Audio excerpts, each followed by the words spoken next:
თევზებისთვის რა არის მნიშვნელოვანი? ხა ძალიან მეოცნებია, ხო, ძალიან ემოციურია, ძალიან მიდის სიღრმეებში. ხა ურანი ტყუპებში რას ეტყვის? არ არის აუცილებელი ყოველთვის სიღრმეებში წახვიდე. ხანდახან პასუხი არის პირიქით ზემოთ, ხო, ზედაპირზეა პასუხი. და მნიშვნელოვანია რომ თევზებმა ისწავლონ რეალობის და ოცნებების გარჩევა ამ პერიოდში. აი ეს გაკვეთილია მოკლედ თევზებისთვის, რომ უფრო მარტივად, ესე იგი, შევიდნენ აი ამ ახალ ეპოქაში.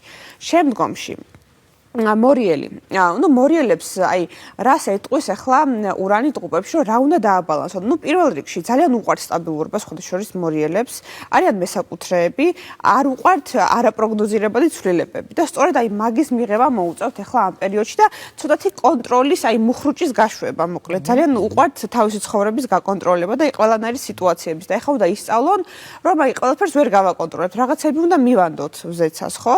ამიტომ აი ამას ასწავლის ახლა ურანი ტყუპებში მოკლედ მორიელებს. რაც შეეხება კირჩხიბებს.